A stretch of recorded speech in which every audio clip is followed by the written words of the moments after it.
Muito bem, está feito. Muito bem, então, antes de mais, agradecer ao Dr. Nuno Antunes a disponibilidade para vir aqui falar connosco um bocadinho. O Dr. Nuno Antunes é mestre em Neuropsicologia, especializado em Psicologia Clínica e da Saúde e Psicoterapia. Colaborou com vários locais especializados em intervenção com população com alterações neurológicas, do CRPG à Associação Alzheimer Portugal ao Instituto Português da Fazia. Com experiência em intervenção comunitária e institucional, atualmente o seu principal foco consiste em promoção do bem-estar da pessoa com doença neurológica, tendo desenvolvido vários projetos com intervenção direta. Assim, criou projetos europeus para a difusão das melhores práticas e defesa dos direitos das pessoas com demência. Atualmente trabalha na Casa do Artista, Apoiarte, e é também membro do Grupo de Trabalho para a Justiça Intergeracional da Ordem dos Psicólogos Portugueses. Certíssimo, Nuno. Certíssimo, obrigado, António. Obrigado por Muito esta bem. introdução e pelo Olha, convite para estar aqui hoje. ora, é essa nós é que agradecemos. O tema de hoje, como vocês estarão lembrados, é o perigo do burnout nos cuidadores. Serve aqui esta sessão como aviso para uns e como forma de estarem atentos para outros. Ahm, Aos cuidadores para estarem atentos a si mesmos e às pessoas com dano cerebral para estarem também de alguma forma atentas aos seus cuidadores e perceberem melhor o que se vai passando com eles. Sendo assim, eu Nuno, passo-lhe a palavra. Muito obrigado. Muito obrigado por isso e obrigado a todos que estão aqui connosco hoje. Eu tenho aqui uma pequena apresentação para ir falando e ir apresentando ao longo da nossa conversa de hoje, mas como efetivamente isto é uma conversa, eu abro já aqui, de certa forma, o microfone para vocês também. Não sei se têm aqui alguma particular questão, alguma dúvida que queiram ver abordadas hoje, ou se preferem que eu comece a falar e que depois vão colocando as questões à medida que a conversa vai decorrendo. Não sei o que é que preferem. Quem quiser fazer uma questão, Natan, estás a fazer sinais, mas podes ligar o micro, diz. Olá, doutor Nuno. Eu Olá, preferia que Nathan. você começasse a falar, a nos esclarecer também esse conceito de burnout, Ok, porque boa. eu entendo em tudo, mas é mais ou menos, é aquilo do Uhum. inglês que não é o preciso da letra e é complicado. Aqui Ok, não boa. vou no Obrigado, vídeo. Nathan. Obrigado pela tua partilha. Ok, obrigado. Vamos começar a nossa apresentação e vamos falar sobre o burnout, de certeza. Sim, um desvíio. Olá, Diogo. Boa Não tarde. foi o que tirei. Olá, Boa tarde. Filipa. E boa Olá, tarde, Filipe. Diogo. Desligar Olá a aqui o todos. micro. Olá a todos. Aí está. Não sei se há mais alguém que queira colocar uma questão. Se quiserem colocar agora, podem estar à vontade. Senão, eu começo a apresentação e vamos falando. Ok? Boa. Perfeito. Então, vou já partilhar convosco.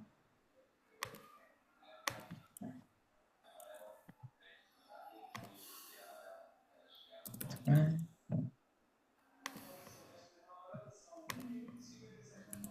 Ok. Então, não sei se está toda a gente a ver no ecrã completo. Conseguem ver com o ecrã completo? Sim? Consegues Boa. sim. Boa, perfeito. Então, como o António já disse muito bem, a conversa de hoje vai ser sobre esta questão que é o perigo do burnout nos cuidadores. E antes de chegar ao burnout, para explicar um bocadinho mais o que é este conceito que vem do inglês, como a Nathan disse, vamos falar um bocadinho mais sobre o que é o ato de cuidar. Não é? E nesse sentido, devolvo já para vocês. O que é para vocês cuidar? Cuidar de alguém? Cuidar no geral? Se quiserem escrever também no chat, sintam-se à vontade para isso.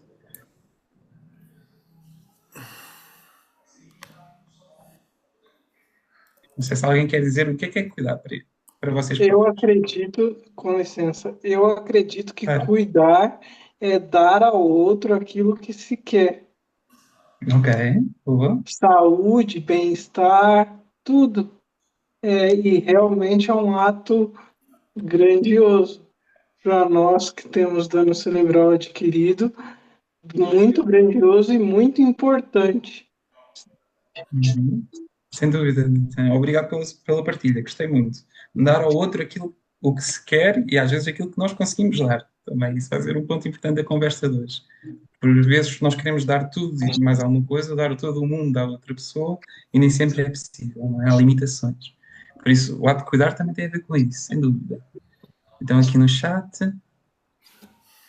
ok, a Patrícia Silva partilhou que é principalmente estar na retaguarda a observar a necessidade ou não de ajuda. Perfeito. O Adriano partilhou que é ter cura ajuda a alguém, ou seja, proporcionar esta ajuda a alguém. Muito bem, boa. São excelentes pontos. Estou a gostar muito das vossas partilhas. Deixem-me partilhar que trago para vocês também um texto que não é meu, é de um senhor chamado Tolentino Mendonça, que havia quem dissesse que ia ser o próximo Papa. Esteve na corrida para ser próximo Papa, não foi, mas ele tem uma escrita muito bonita e queria partilhar convosco essa mesma escrita. Tinha aqui mais algumas questões, peço desculpa. Na minha opinião, é tratar do outro como de nós mesmos. Obrigado, cara. E é a graça disso, satisfazer as necessidades apresentadas pela pessoa. Muito bem. Gosto muito das vossas partilhas e vão ser muito úteis para aquilo que nós vamos falar hoje. O texto que eu trago aqui do Tolentino Mendonça fala também sobre esta questão do cuidar da vida frágil. Ok? E quando nós dizemos vida frágil, é no momento da vida em que nós, ou o outro, pode estar mais fragilizado. Não quer dizer que a pessoa seja frágil, mas está a passar por um momento de maior fragilidade. E aqui o Tolentino partilha em 3 slides um pequeno texto, que é: guarda em mim uma gratidão para com a enfermeira, que há uns anos, vendo a minha angústia por não estar a conseguir ajudar uma pessoa da família a encontrar o que então para mim parecia um equilíbrio psíquico ao seu alcance, me disse: perceba que isto não é ela, mas a doença dela. É verdade, levamos muito tempo a perceber o óbvio, porque sabemos mais ou menos cuidar de nós próprios e sustentar a nossa autonomia. Julgamos saber automaticamente cuidar dos outros. E não é bem assim. O cuidado requer, como tudo na vida, uma aprendizagem. Mas é um dado universal. Todos podemos aprender.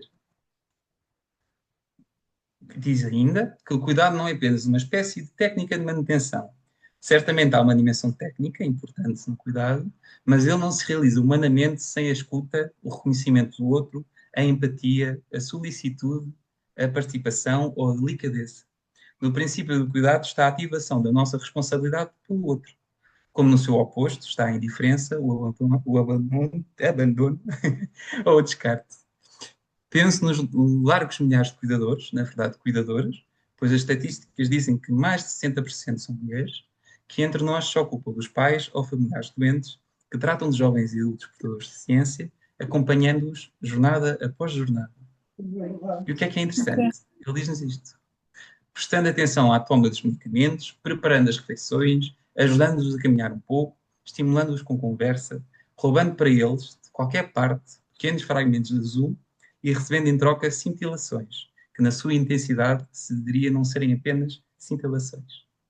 Lutando muitas vezes em solidão para afirmar o valor da vida humana numa sociedade que, em vez de simplificar, burocratiza, distancia-se e dificulta. Porém, não tenhamos dúvidas, é o cuidado a grande experiência humanizadora, o lugar do mundo onde mais aprendemos, o grande espaço de sabedoria autêntica, onde sem a cultura do cuidado não haverá futuro e tudo representará mais um beco sem saída. Há quem contraponha: o cuidado só por si não oferece solução. E aqui o nosso Lentinho diz: a resposta é, pelo menos oferece caminhos. Okay? Este é o texto do Tolentino, que eu decidi também trazer aqui hoje para nós falarmos um bocadinho sobre ele. Não sei se tem alguma opinião daquilo que foi lido até agora.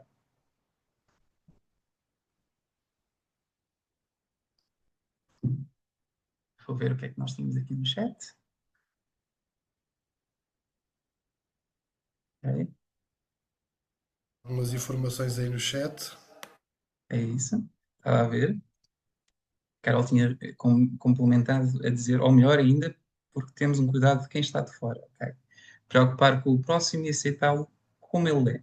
Boa. Obrigado pelas partilhas. Se repararem, o texto aqui do nosso Tolentino Mendonça vai nessa direção, não é? Ou seja, ele vai reforçando aqui, ao longo deste texto, várias questões. Primeiro, ele partilha aqui uma das questões mais importantes, que muitas das vezes nos esquecemos no ato de cuidar, e às vezes esquecemos no ato de cuidarmos de nós próprios, que face a uma doença, uma lesão cerebral adquirida, surgem comportamentos, surgem alterações ao nível da linguagem, da nossa memória, do nosso raciocínio, que não são escolha nossa, não é? Que infelizmente são causados por esta doença. E isto às vezes também é importante ser recordado para os próprios cuidadores, não é? Que não é por nós não estarmos a conseguir recordar uma coisa, não é por nós não estarmos a conseguir encontrar a palavra certa, que seja uma coisa intencional nossa, mas sim o resultado de uma doença que nenhum de nós, nenhum membro da família escolheu existir. não é? E isto um ponto muito importante, porque muitas vezes esquecemos dessa questão que é ninguém escolheu ter esta doença ou ter esta lesão, esta simplesmente surgiu na nossa vida e nós fomos obrigados a adaptar-nos com base nisso. Tolentino diz-nos isto, que é, ok, por muito que acreditemos que conseguimos cuidar de nós próprios e acharmos que vamos cuidar dos outros, não é bem assim, não é tão linear assim, não é?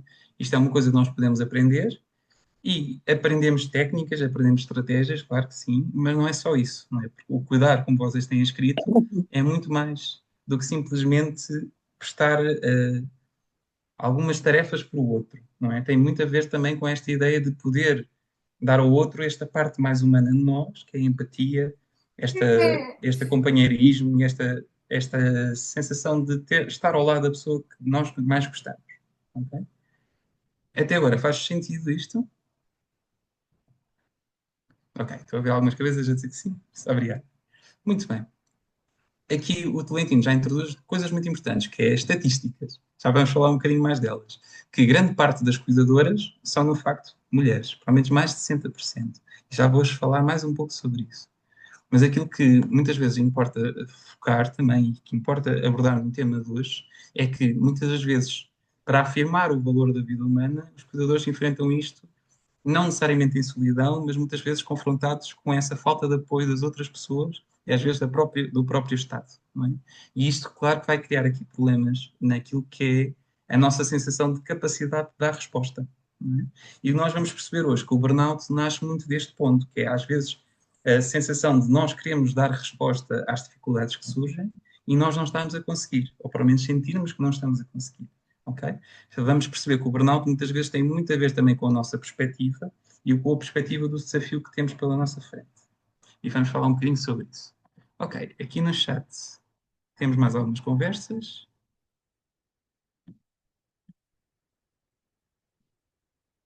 Ok, boa. Temos aqui mais algumas conversas. A Filipa estava a partilhar que a minha mãe é cuidadora da avó. O Francisco está a partilhar como futuro técnico auxiliar de saúde, a empatia e a simpatia. A empatia e a simpatia são muito importantes. E a Maria Augusta também complementa com isso. Né? Cuidar tem muito a ver não só com os cuidados, mas doar ao outro, calçar os sapatos do outro. Não é? Quando nós falamos de empatia, tem muito a ver com isto. Pôr-nos no lugar do outro, calçar os sapatos do outro. Não é? Nunca vamos compreender totalmente o outro. Há sempre uma parte de nós que mais ninguém vai conseguir compreender, mas ao mesmo tempo, quando fazemos este movimento, ajuda bastante. Quando nos tentamos colocar no lugar do outro e compreender o mundo através dos seus olhos, ajuda-nos também a perceber um bocadinho melhor da sua realidade. Já agora, Muito bem. só acrescentar, porque veio para o chat direto para mim, acompanhar e estar disponível para o outro. Diz Boa. também o Gonçalo Pinto Gonçalves.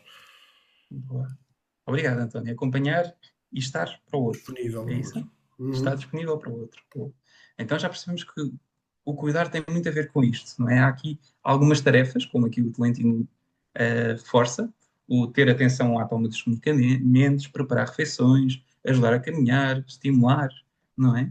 Mas não é só isso, não é? Há muito mais. E vocês focaram naquilo que é a parte mais importante, que é a parte emocional, não é? Do apoio que nós podemos prestar uns aos outros. Boa. Então o que é que eu vou partilhar convosco? Nesta questão de o que é o cuidador informal, é importante nós termos aqui noção desta questão mais concreta, não é? Do que é um cuidador informal? Como é que o mundo vê, ou pelo menos o nosso Estado vê este ponto?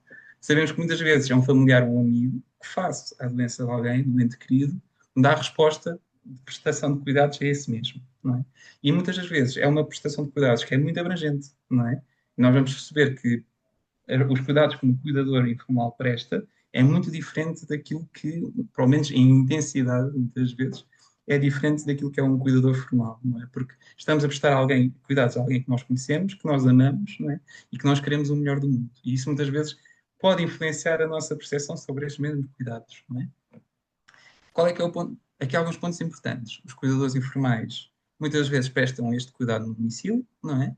Numa grande, ampla gama de tarefas, não são profissionais, ou seja, podem ser capacitados, mas não são profissionais na área, não têm contratos, não são pagos, não têm subsídio de férias e muitas vezes também não têm muito tempo para férias, não é? Isto é um ponto importante.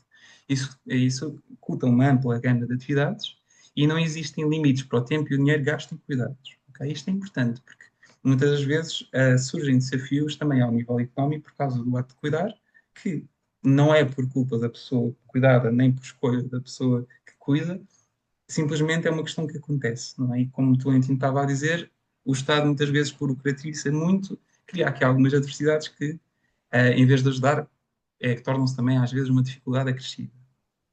Muito bem. Ok, estava a ver aqui o chat. A Maria Augusta está a partilhar isto, que sou cuidadora do meu filho há 13 anos, dependendo para todas as atividades de vida. Neste período ausentei-me 8 dias, mesmo a pagar, não há instituições onde possamos deixar o meu filho. Ok. Obrigado pela partilha, Maria Augusta. Não só pelo facto de ter conseguido ter esses 8 dias para si, que é muito importante, mas claro que surge também esta questão da dificuldade, não é? Da dificuldade de encontrar essa resposta. Ok. E que nunca, infelizmente, teve apoio pelo SNS, foi tudo pelo particular.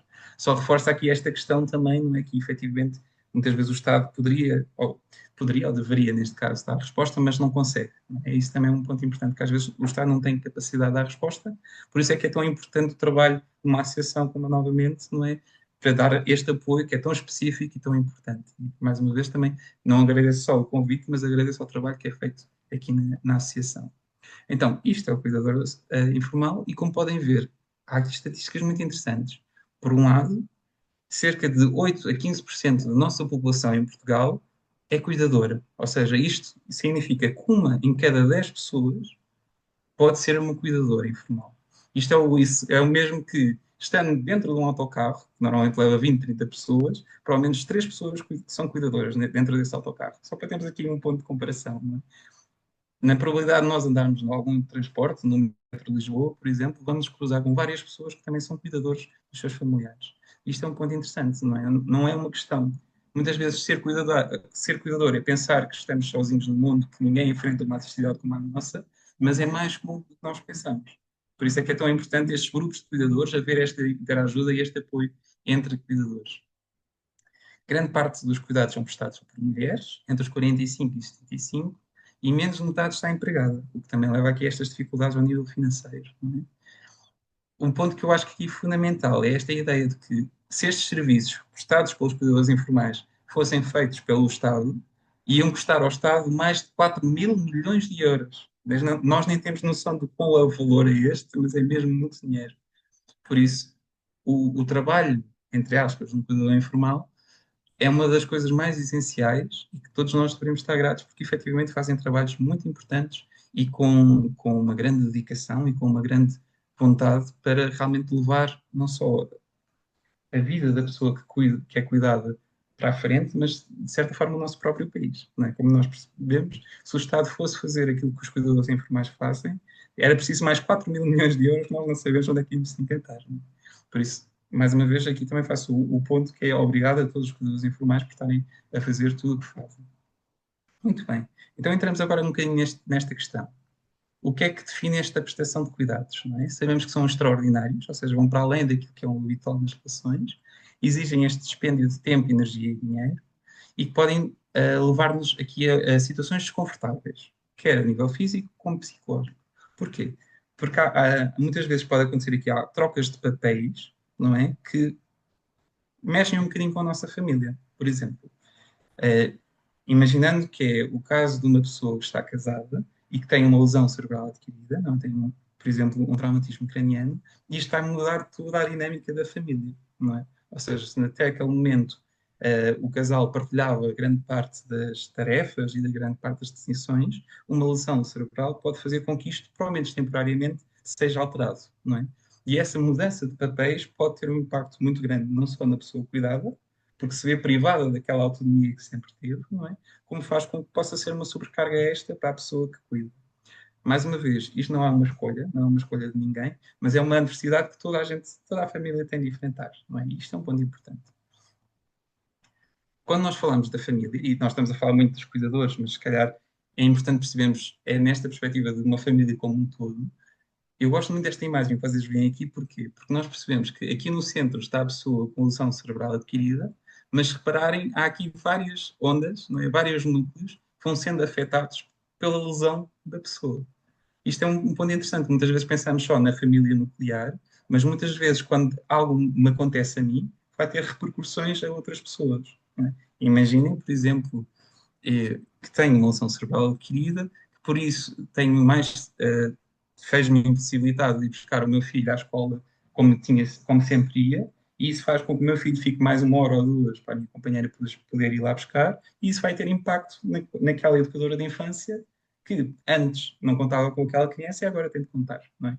E reparem como, claro que isto é um impacto muito reduzido comparado com aquilo que é a lesão cerebral, mas ajuda-nos a perceber como é que é um impacto, uma mudança da vida de uma pessoa pode ter um impacto, criar ondas em vidas que são pessoas que já não têm tanto a ver connosco, mas estão impactadas na mesma. Isto é um ponto importante. Deixem-me ir acompanhar aqui no chat.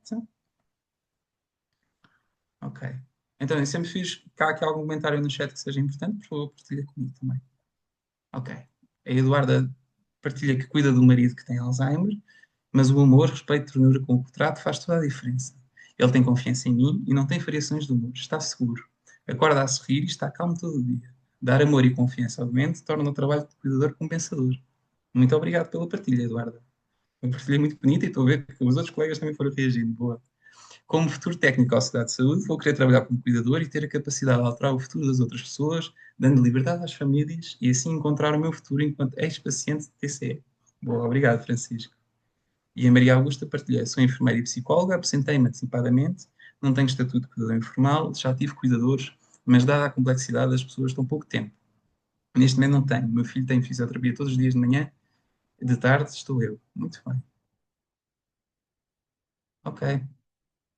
O Adriano está a fazer uma partilha interessante, que é por outro lado, 50% dos cuidadores de pessoas têm deficiências também. Existem casais que são ambos deficientes, que curam-se um ao outro. Por exemplo, o Adriano conhece um homem cego e autista, casado com uma mulher que tem uma cadeira de rodas. São ambos ativistas da ação direta pelos direitos dos deficientes. Olha que linda partilha, Adriano. Obrigado também.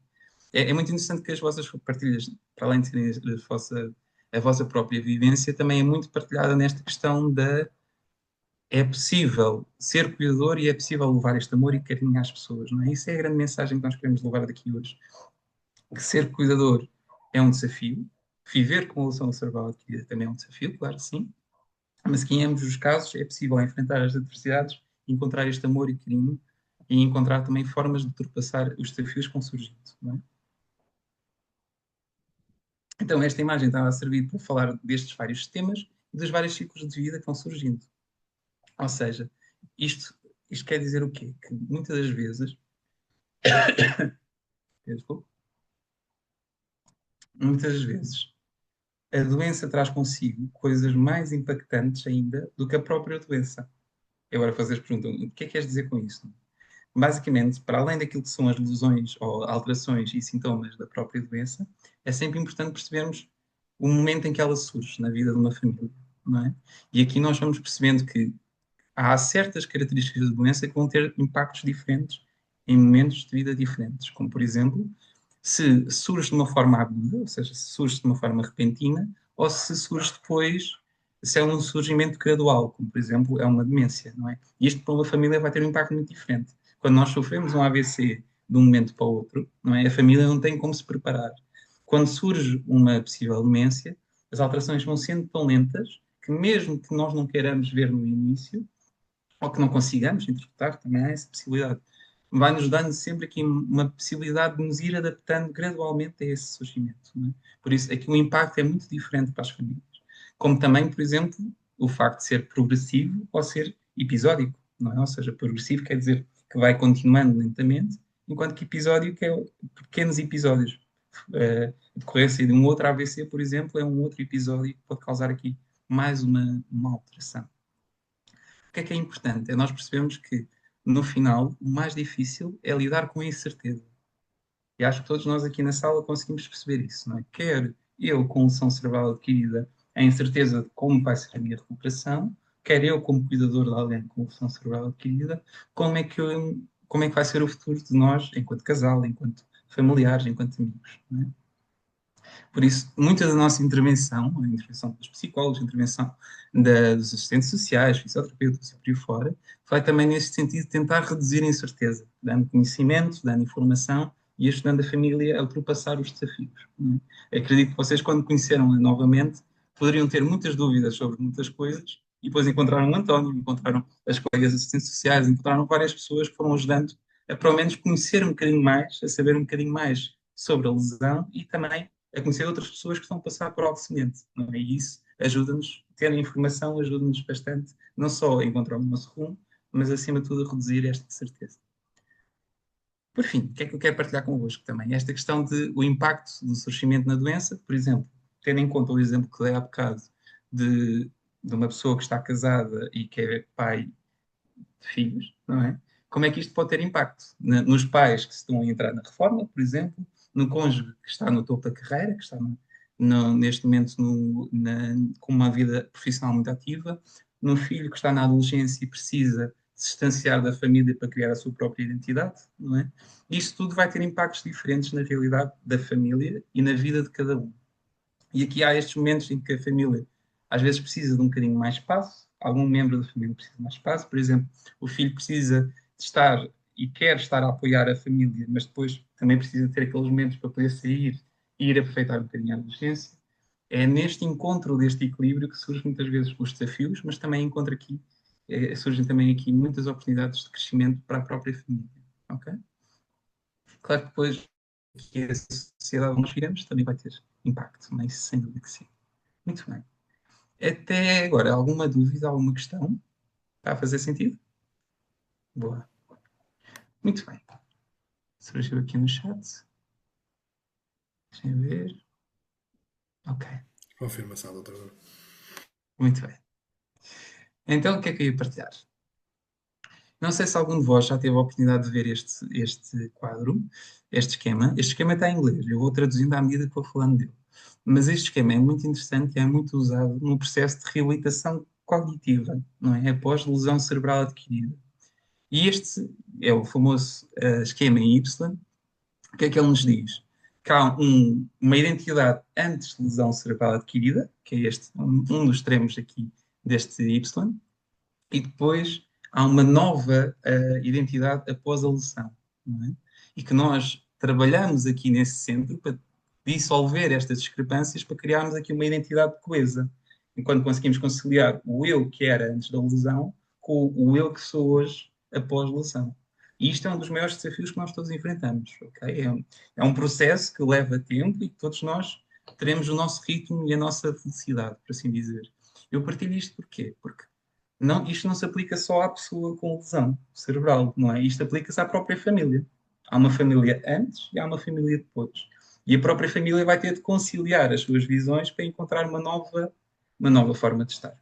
Okay? Por isso é que eu partilhei este tips, porque este esquema é muito útil e é muito usado na reabilitação para nos ajudar a perceber, ok, nós vamos ter de discutir os nossos objetivos, vamos ter de planear, de refletir, de perceber o que está a correr bem, de incorporar aquilo que não está a correr tão bem, e de certa forma conseguimos criar aqui esta nova realidade para nós, não é? E à medida que vamos consolidando essa nova realidade, vamos conseguir depois estar mais presentes para o mundo.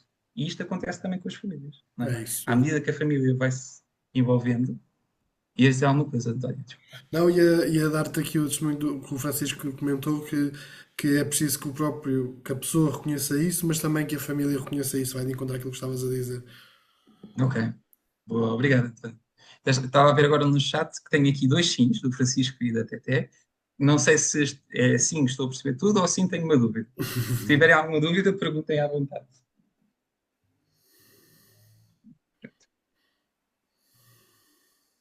E obrigado pela partilha também, Francisco. É importante realmente o próprio paciente reconhecer isto e a família também. E isto é um dos grandes desafios, não é? Encontrarmos este consenso entre toda a família e conseguirmos trabalhar em conjunto para chegar a este bem-estar, não é? Muito bem. Se tiverem alguma dúvida sobre este modelo, por favor, digam que eu vos explico um bocadinho melhor. Só queria realmente introduzir esta questão, que é muitas vezes falamos da importância das próprias pessoas com lesão cerebral adquirida de incorporarem esta nova identidade, mas isto é linear para todos nós, ou seja, para nós, enquanto familiares, nós também temos de nos adaptar como uma nova família. E reparem que isto não é necessariamente mau, todos nós estamos constantemente em mudança, todas as famílias estão constantemente a adaptar-se a novas realidades, não é? Às vezes são coisas muito pequenas, como por exemplo o novo penteado do nosso tio que está muito estranho, outras vezes são coisas mais intensas e efetivamente que mudam mais a vida das pessoas, como uma lesão cerebral adquirida. Mas a família está sempre em constante mudança e constante adaptação. Muito bem. Até aqui, há uma questão? Força. Ok. Juntamos aqui hoje para falar um bocadinho sobre aquilo que é o burnout, não é? E então foi um bocadinho nessa direção. Já percebemos que a lesão cerebral adquirida tem impacto na vida não só da pessoa que vive com a lesão, mas também da própria família. Já vamos percebendo que há várias características que vão para além da doença, não é? Que também vão ter impacto na vida da família. E agora eu queria entrar mais nesta perspectiva do cuidador, ok? E sabemos que muitas vezes todos nós temos crenças que podem nos ser mais úteis ou podem ser assim mais desadaptativas, por assim dizer. Reparem que temos aqui dois lados da moeda. Por um lado, temos aqui algumas crenças, como por exemplo, pedir ajuda é embaraçoso, ou é um indicativo que não sou capaz de cuidar da pessoa com lesão cerebral adquirida. É quase como dizer, eu sou um fraco se pedir ajuda. Outra é, a pessoa com lesão cerebral adquirida depende de mim e ninguém consegue cuidar dela como eu. Isto também é um ponto importante. Eu devo cuidar da pessoa com lesão cerebral adquirida por lealdade e sentirei-me culpado se ceder os cuidados a terceiros. Ou, por exemplo, eu preciso de um certo nível de autossacrifício para ser cuidador. Este papel de ser cuidador existe autossacrifício e eu tenho de aguentar com isto. Reparem que isto são algumas frases que já ouvi muitos cuidadores partilharem e que não são negativas por si só, não é esse o ponto. Só que podem ser sinais de alerta, não é? Reparem aqui outras crenças que nós podemos ter, como por exemplo, de forma a conseguir prestar cuidados a alguém, tenho que cuidar de mim primeiro, não é? Aquela velha norma de que é, se eu não cuidar de mim, se eu não gostar de mim, quem gostará? É um bocadinho por aí. Tenho de cuidar de mim primeiro para conseguir estar disponível para os outros. Por vezes, não há uma solução perfeita para uma situação difícil e algum compromisso tem de ser feito. Isto aqui é importante porquê? Porque muitas das vezes nós queremos sempre encontrar a resposta perfeita para todas as situações e nem sempre vamos conseguir. Alguns momentos vamos ter de ceder, fazer este compromisso, não é? Para encontrar um meio termo para conseguirmos avançar. Não é? Isto é bastante importante. E por fim, aquela frase que nós ouvimos anteriormente, que não é o meu amigo ou familiar que me está a causar isto, é a doença. Se não fosse ela, não teria de tomar estas decisões. Isto é um ponto muito importante, não é? Porque muitas vezes os cuidadores vêm-se confrontados com decisões que são difíceis de tomar, não é? Ou de procurar ajuda, ou de tentar ter mais alguém por perto para nos dar apoio, ou envolver-se ou não em psicologia, fisioterapia, terapia ocupacional. E isto muitas vezes causa alguma angústia aos cuidadores, porque, por um lado, querem ajudar, por outro lado, não sabem se é o caminho certo, não sabem se é isto que a própria pessoa quer ou não, porque às vezes pode haver aqui muitas mudanças na vida. E é importante percebermos que às vezes estas decisões não somos nós a tomar por escolha nossa, mas porque houve uma doença, uma lesão que causou. E é importante pôr a responsabilidade no sítio certo, ok? Não somos nós, infelizmente é esta doença que está a causar isto, que está a mudar a nossa rotina, e nós só estamos a tentar dar a resposta para garantir o melhor cuidado à pessoa que nos amamos, ok? Isto é um ponto bastante importante. Agora, não sei se algum de vocês, enquanto cuidadores, e todos nós somos cuidadores de alguma forma, já pensou neste lado esquerdo, se já teve algum pensamento como este. Pedir ajuda é embaraçoso, eu tenho de conseguir cuidar sozinha, ninguém consegue cuidar como eu. Se algum de vós já teve este pensamento também.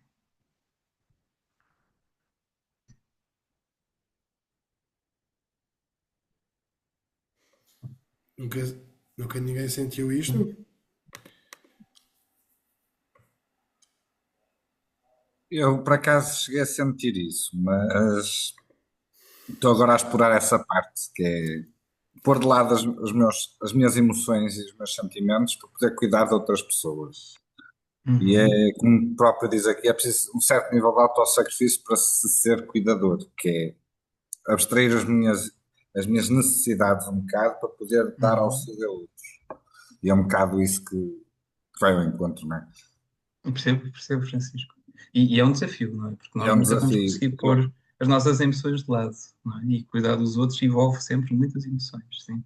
Esta questão aqui do autossacrifício é nós termos noção que, sim, existe algum autossacrifício, mas nós não podemos estar sempre em modo sacrifício, não é? Temos também de encontrar o balanço por nós próprios. É nesse sentido também.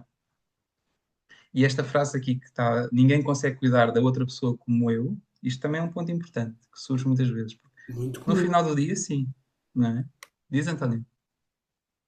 Quer dizer, muito comum, nós temos muito esta percepção de que, desculpem, que só nós é que conseguimos cuidar daquela pessoa, ou só nós conseguimos cuidar daquela pessoa de forma perfeita.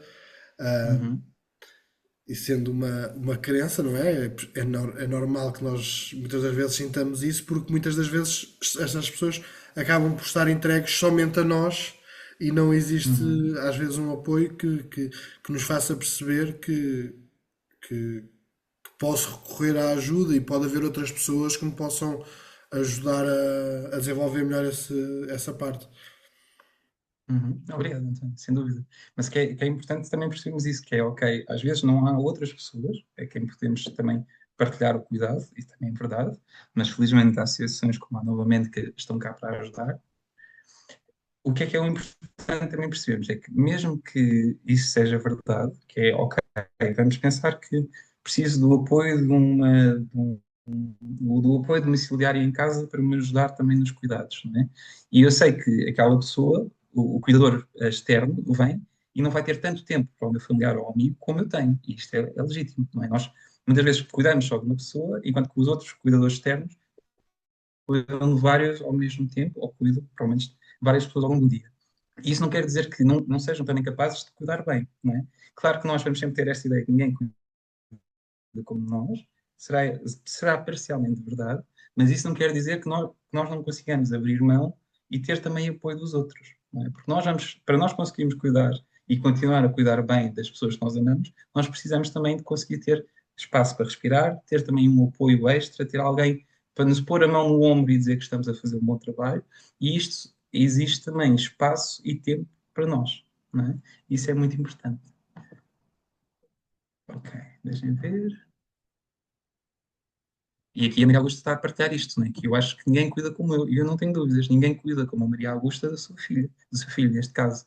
Mas ao mesmo tempo, isso não quer dizer que outras pessoas também não possam cuidar, não é? É esse o ponto, que ninguém vai substituir o amor e o carinho que a Maria Augusta tem pelo seu filho, mas haverá sempre espaço para que outras pessoas possam também ser membros da nossa equipa, não é? Porque no final do dia, nós queremos aqui encontrar uma equipa de apoio que nos permite garantir que a nossa pessoa está a receber o melhor apoio possível e que ao mesmo tempo nós também estamos a ter espaço para nós.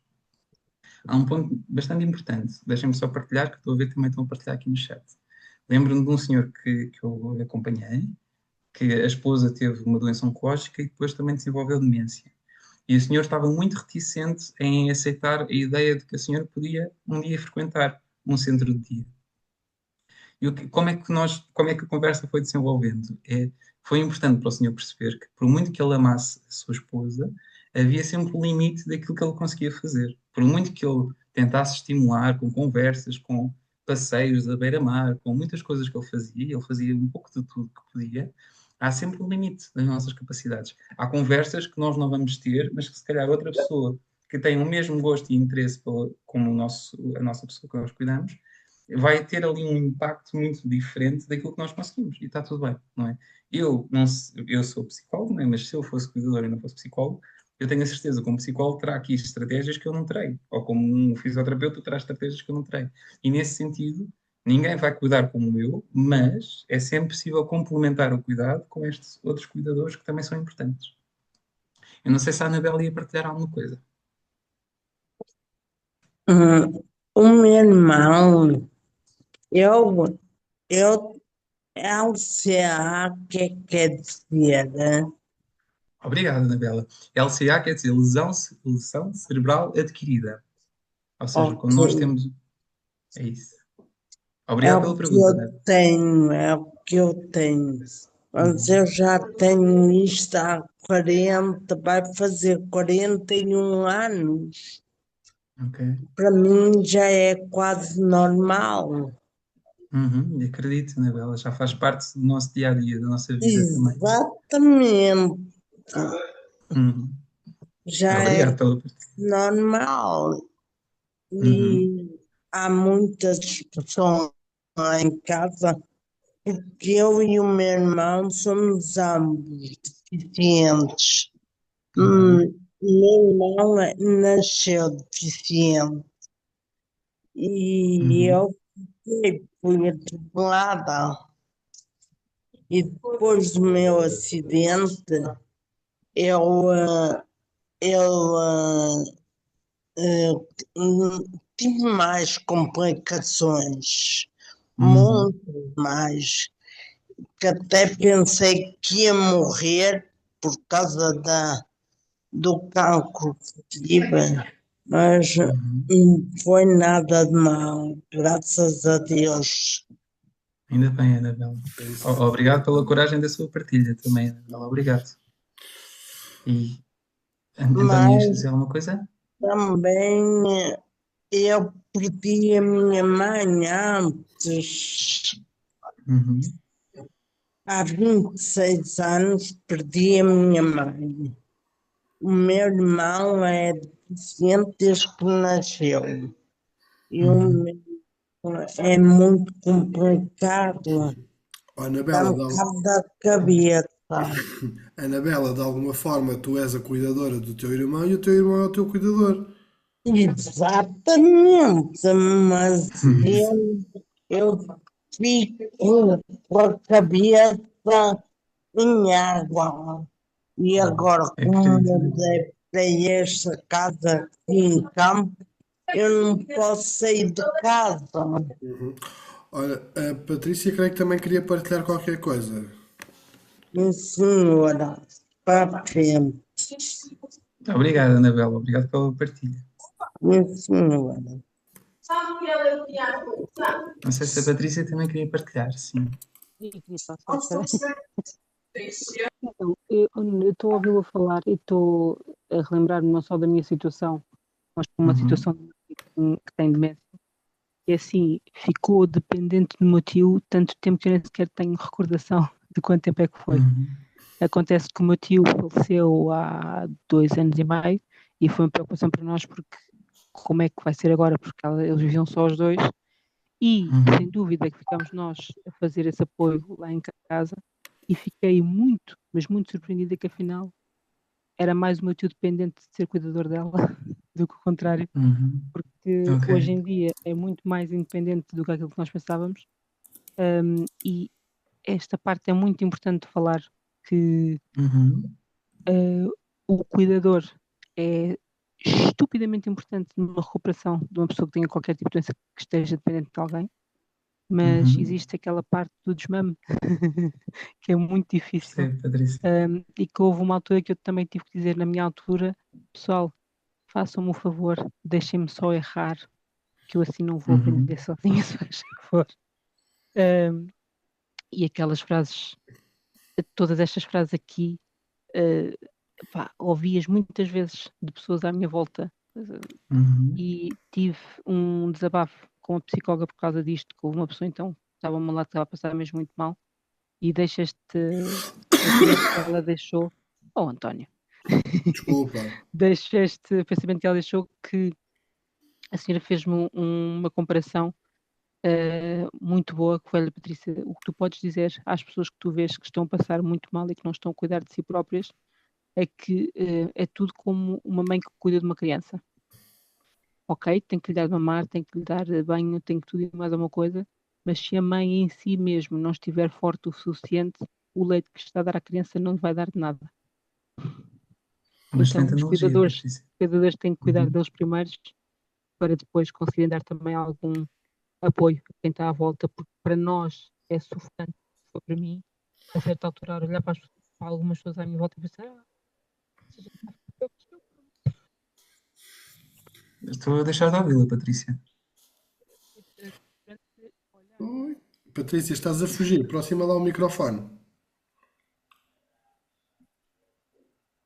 É que agora deixamos de ouvir, Patrícia. Não sei se foi algum problema do microfone. A Patrícia costuma ter problemas no microfone e Ok. no computador. e agora? Não? Agora sim, agora Agora volta. sim, agora sim. Obrigado. Estava a dizer que foi desesperante para mim olhar a uma certa altura, principalmente quando comecei a ter mais consciência, olhar à minha volta e lembro-me perfeitamente de pensar, vão ficar piores que eu. A Patrícia está a introduzir aqui coisas muito importantes. E obrigado pela partilha, Patrícia, também. Obrigado pelas as palavras que disse e que vão ser importantíssimas para refletirmos em conjunto. Então, vou já pegar naquilo que estava a dizer. Há bocado disse uma coisa que é essencial, que é termos a oportunidade de errar. Não é? Que muitas vezes, como cuidadores, nós queremos sempre fazer perfeito e mesmo com pessoas com lesão cerebral adquirida, nós queremos sempre dar o nosso melhor. Isso é impensável. Nós queremos sempre fazer tudo para a nossa recuperação. Mas há dias que nós não vamos conseguir. E há dias que vamos errar, há dias que vai sair tudo ao lado e também é importante abrir aqui espaço para a nossa compaixão, não é? Para a autocompaixão. Percebermos que nós temos limites, somos só humanos e, no fundo, estamos a fazer o melhor que podemos com as ferramentas que temos naquele momento, não é? E a Patrícia também estava a introduzir aqui uma questão que é muito importante, que é a missão enquanto cuidador. Que às vezes assumimos este papel como uma forma tão intensa que abrimos pouco espaço para outras áreas da nossa vida, não é? E quando nos tiram este papel de cuidador, então a nossa vida estremece um pouco, não é? Então deixem-me já introduzir aqui este tópico, para não sair daqui sem dar resposta àquilo que vocês estavam a partilhar, que é esta questão do burnout, não é? Eu depois vou partilhar estes slides com o António, depois se quiserem ter acesso podem ter à vontade. Tem aqui muita coisa para ler, para poderem ver à vontade. O que é que é importante nós percebermos sobre esta questão do burnout? Que é, acima de tudo, um estado emocional persistentemente negativo e que é caracterizado por esta exaustão e esta angústia mental, física e emocional, não é? E por uma redução de motivação e comportamentos muitas vezes tidos como disfuncionais, ou seja, comportamentos que não estão a ser úteis naquele momento para chegar ao fim pretendido, que é os melhores cuidados, ok? Sabemos que isto muitas vezes começa com pequenas características e vai se tornando cada vez mais progressivo este aumento de intensidade até levar a uma situação de burnout. Há aqui um ponto que é importante nós termos em conta, que para muitas pessoas, há muitas pessoas a serem invalidadas no seu burnout por dizem, sim, mas tu nem estás a cuidar assim tanto da outra pessoa, tu até tens aqui algum tempo para ti, tu até tens algum cuidador que vai lá à tua casa, porque é que estás assim tão cansada? Isto tem a ver com a parte objetiva, ou seja, há uma sobrecarga objetiva que muitas vezes tem a ver com a dependência da pessoa que nós cuidamos, a exigência do ato de cuidar e às vezes o tempo que nós temos de dedicar ao ato de cuidar. Isto é uma sobrecarga objetiva, mas muitas vezes o que tem mais impacto em nós é esta sobrecarga subjetiva. E aqui não interessa se estamos a cuidar 1 hora por semana ou se estamos a cuidar todos os dias. Tem a ver com aquilo que eu me sinto e a sobrecarga que eu sinto a nível emocional. Já não é tanto físico, e às vezes o físico nem é tanto a questão, tem muito a ver com a forma como eu sinto que não estou a ser capaz de dar resposta, que eu já não estou a conseguir cuidar da pessoa, que por muito que a ame, não estou a dar o melhor. E isto depois cria aqui este bichinho da dúvida, de sentir, será que eu estou a fazer o melhor pela pessoa que eu amo? Pela pessoa que eu cuido?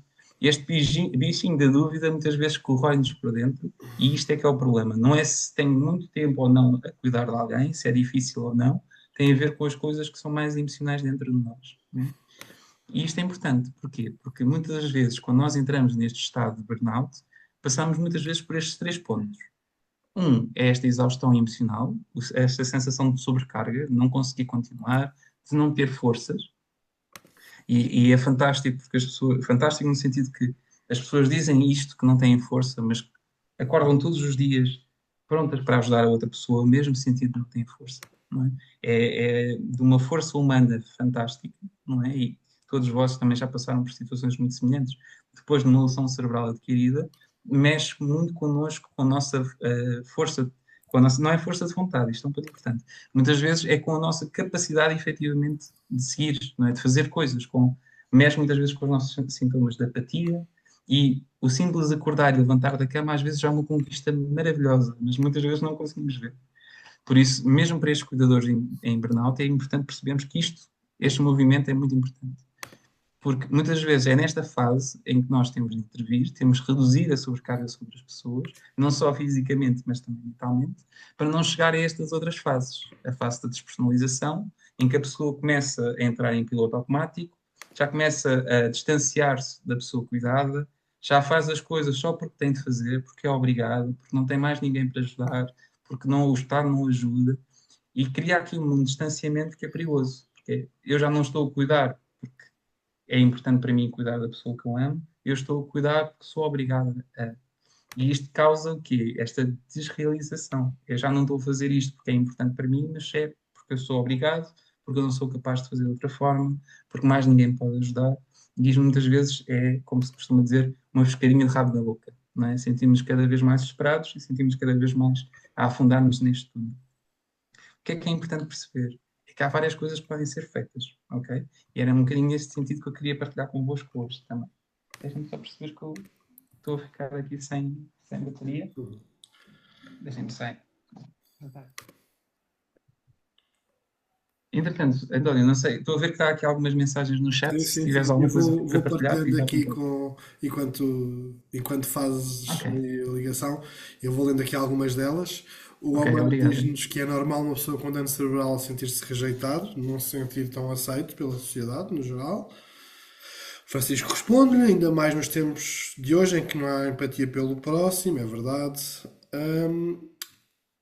O Nathan pergunta, e como é que posso ajudar a minha cuidadora a ver que está em burnout? Por exemplo, ou Boa, a que sim. sinais é que deve estar atento para melhor perceber-se como é que a sua cuidadora está. Uhum, sem dúvida. E são perguntas muito importantes. Obrigado e obrigado também pelas respostas do Francisco. Dando resposta ao Omar, é normal que uma pessoa com dano cerebral adquirido possa se sentir rejeitado, possa sentir que muita coisa está a acontecer na vida dele, que já não é incluído da mesma forma nos grupos de amigo, que as coisas estão a mudar. E há aqui um ponto importante: não é por nós sentirmos algo que isso é verdade, ok? Isto é um ponto importante. Não é necessariamente por eu sentir que eu não estou a conseguir dar o meu melhor que não estou a dar o meu melhor. Não é por eu sentir que já não sou o mesmo que não continuo a ter muitas capacidades e continuo a conseguir fazer muitas coisas, ok? É importante fazer este movimento que o Omar fez, procurar ajuda, de desconstruir às vezes estas mensagens e estas crenças que estamos dentro de nós, porque não é por nós sentirmos uma coisa que isso torna-se realidade, ok? Muitas vezes nós vivemos como se fosse realidade e as emoções surgem como se fosse uma realidade, mas nem sempre é. E dando resposta aqui também ao próprio Nathan, como é que nós podemos ajudar as pessoas a perceber se estão em burnout? Primeiro é estarmos atentos, percebemos estes pequenos sinais, como nós estamos a ver. Se a pessoa começa a dizer que já não é capaz de mais, já não está a aguentar, que está a ser demasiado, nós não precisamos de mais nada, não precisamos de testes, não precisamos de consultar mais ninguém, porque a pessoa está-nos a dizer, não é? Que está a entrar numa fase com muita dificuldade. O que é que nós queremos? É impedir que chegue a esta fase. Nós queremos garantir que a pessoa, a cuidadora ou o cuidador que está connosco, tenha acesso a apoio, às vezes encorajar a procurar apoio psicológico, encontrar aqui um grupo de suporte, por exemplo, para cuidadores, que é muito benéfico. Eu já tive a oportunidade de fazer de participar num grupo de suporte, e é das coisas mais ricas que nós podemos fazer, e eu sei que muitos de vós também têm aqui grupos de ajuda mútua e de suporte. Por isso, às vezes, o que nós podemos fazer melhor, Nathan, é incentivar a pessoa a procurar ajuda, não é? Porque ninguém tem de enfrentar este desafio sozinho, não é? E ninguém está sozinho. Ok, muito bem. E estamos a dar resposta aqui a esta questão do burnout, que tem estes 3 pontos, não é? Que é exaustão emocional, despersonalização e diminuição do sentido da realização pessoal. Isto é muito importante. Porquê?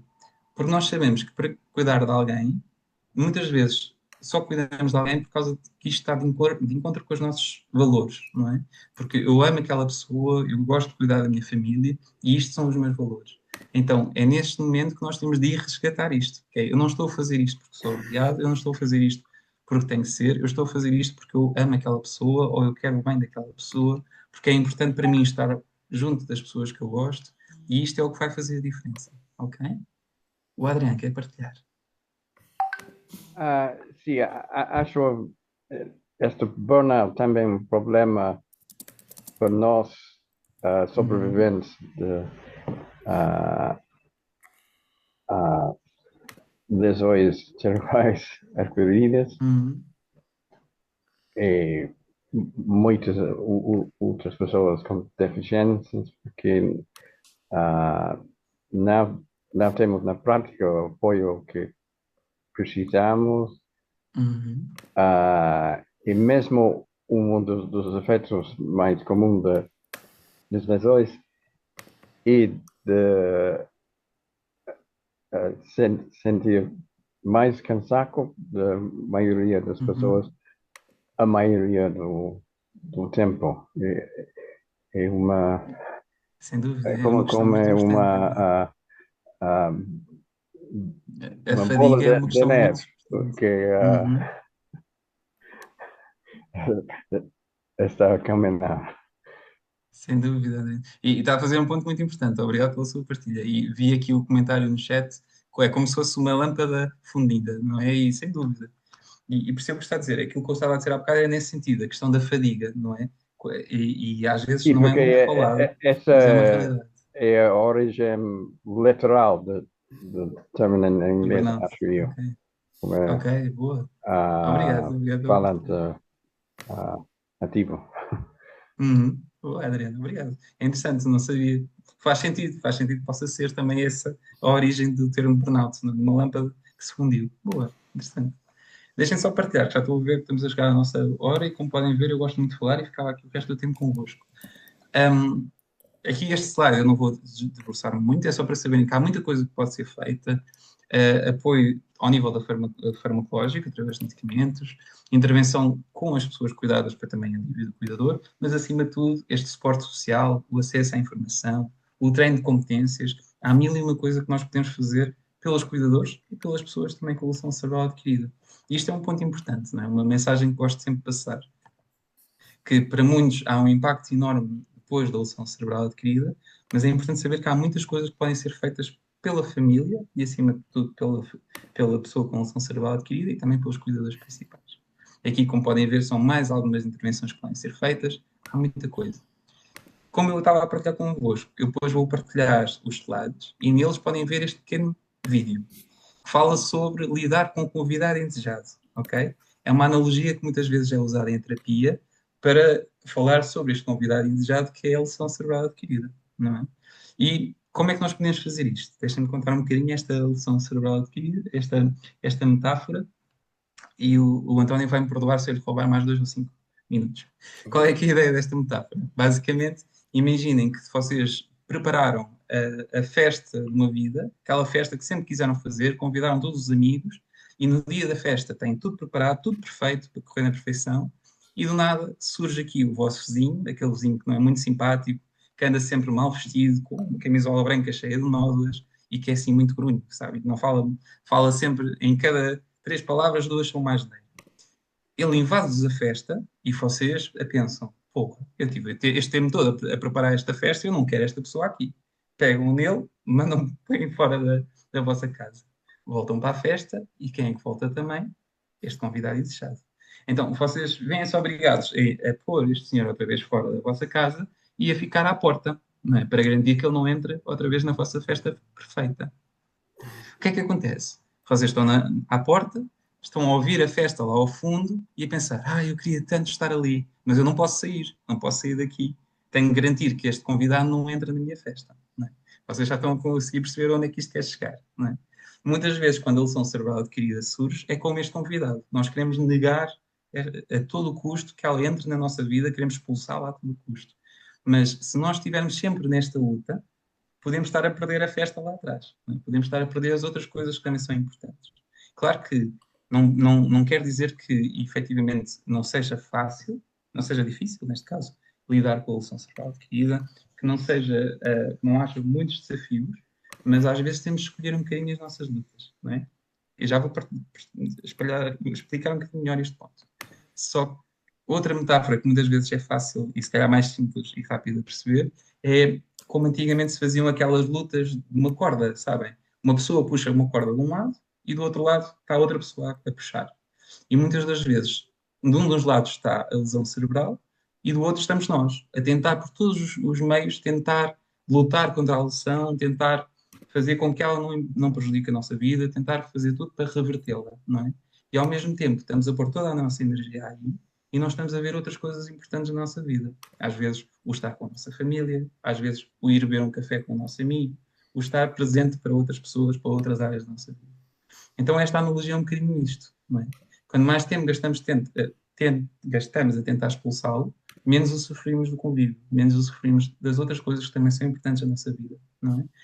E normalmente utilizamos essa metáfora para nos ajudar a perceber, ok, É possível conviver com o desconforto, com as emoções que surgem, e nós sabemos que vão surgir muitas emoções ao longo do nosso percurso, mas é possível lidar com esse desconforto sem deixar que ele dite o rumo da festa, não é? Sem deixar que ele condicione a nossa festa.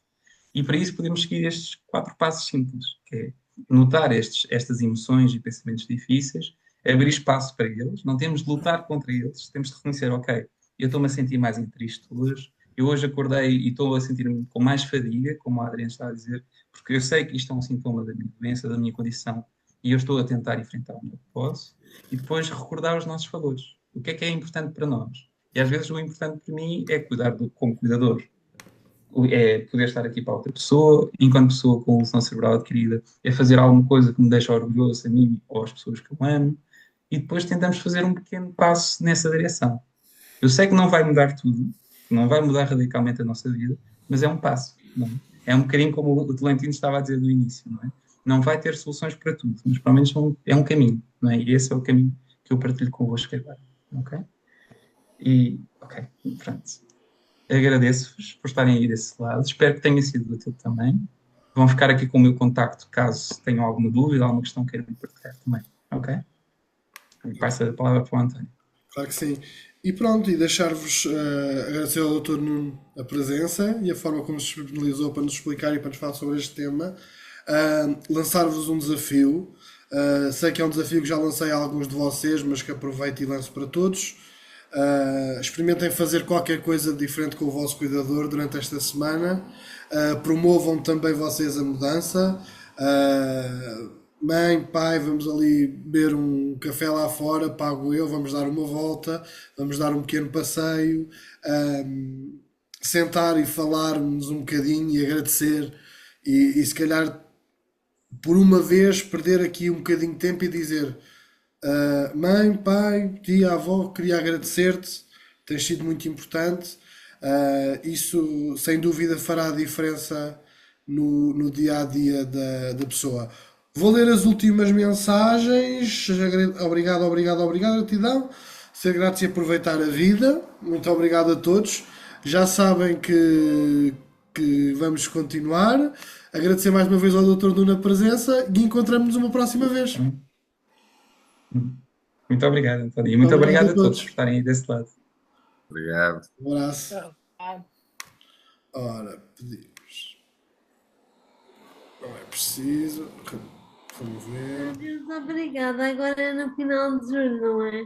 Agora é só no final de julho. Já terei 31 anos. Adriano, eu depois posso passar o. Obrigado, e-mail, Carlos. sim, sem problema. Eu e o Adrian vamos iniciar um negócio. Bom, fico contente por saber isso. Sim.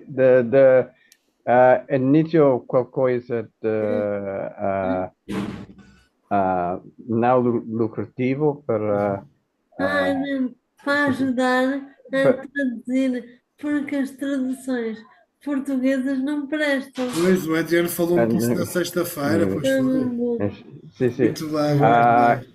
E todos são convidados e também se pessoas têm consciência de outras línguas, porque iniciamos com estas línguas, mas depois porque às vezes tem problemas com traduções também em outras línguas.